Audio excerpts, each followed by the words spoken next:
उनका भी प्रणाम कर रहे हैं। मेरा प्रणाम को स्वीकार कीजिए। और यहाँ पर तमाम भाई और सारे गुरु बहनों के चरणों में नमन करती हूँ। मेरा नमन स्वीकार हो, स्वीकार हो। आज 3 सूत्र के माध्यम से मैंने शिव के गुरु बनाए हैं, आप भी शिव के गुरु बनाए हैं। हम लोग शिव शिष्य परिवार यहाँ पर हैं।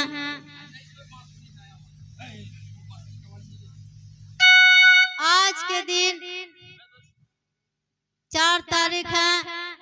आज बहुत भाग्य की बात है कि ढाबा में, गांव में चर्चा सुनने और करने की ये मिला है। तो हम लोग आज हरेंद्र भैया के पुण्य तिथि मना रहे हैं। इससे बड़ भाग्यशाली और कौन रहेगा। तो हम लोग आज है भैया दीदी 3 सूत्र नहीं देते तो हम लोग अंधकार में फंसे हुए रहते, अनज्ञानी बैठे हुए रहते। और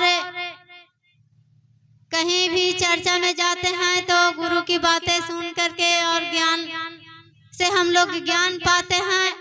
बैठने और बोलने, बात करने के लिए सीखते हैं। आज 3 सूत्र ये भैया हम लोग को नहीं देते तो अनज्ञानी रहते हैं।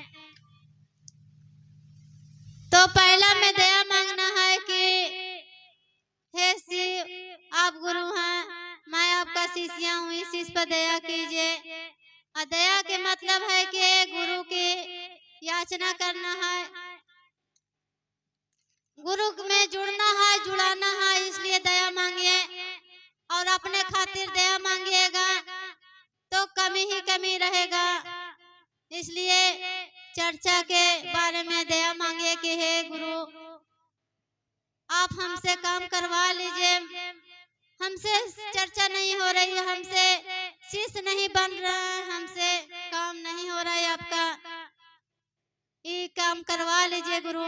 इस तरीका के दया मांगना है। और दूसरा में चर्चा करना है कि बहुत जगह गांव शहर गली गली में गुरु का गुणगान हो रही है।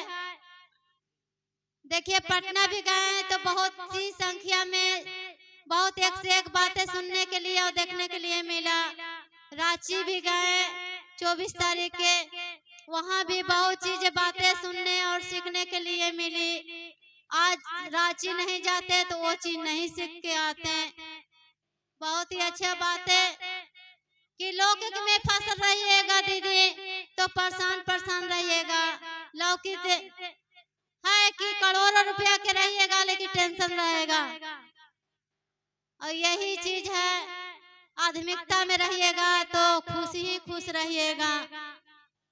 तो यही चीज हम लोग के सुनने के लिए मिला। आध्यात्मिकता में चले, सारा कष्ट सारा दुख मिट जाती है और खुशी ही खुशी आ जाती है। तो हम लोग क्यों नहीं 3 सूत्र के माध्यम से चलेंगे। यही है चर्चा कहना है, भाई बहना में अपने में वापस में बात करना है। चाहे धान रोप रहे हैं, चाहे रात में एक जगह सो रहे हैं तो भी महादेव की बातें सुनाए और सुने। कहीं भी चर्चा में गए तो वहाँ की बातें याद करके लाना है, अपने गांव में फैलाना है कि मैंने वहाँ इस तरीका के बातें सुने थे। हम लोग की इस तरीका के प्रभाव आना चाहिए, बहुत गलत करते हैं। और देखिए दीदी भजन बहुत कम होती है तो भजन चर्चा के अलावे भजन भी 1-2 भजन गावे लेकिन भाव की भजन होना चाहिए। और तीसरा में नमः शिवाय से प्रणाम करना है कि अंगुली के गांठ पर रुद्राक्ष के माला यमनी मन नमः शिवाय से नमन करना है। इसका भी कोई विधि नहीं है कि नहाए धोएंगे तभी नमन हो सकती है। जखनी याद आ जाए तखनी महादेव की नमन कर लीजिए। तो देखिए आज के दिन 4 तारीख के आज 4,000 5,000 के बीच में महादेव की संस्कार हुई थी, कितने भाग्यशाली थे।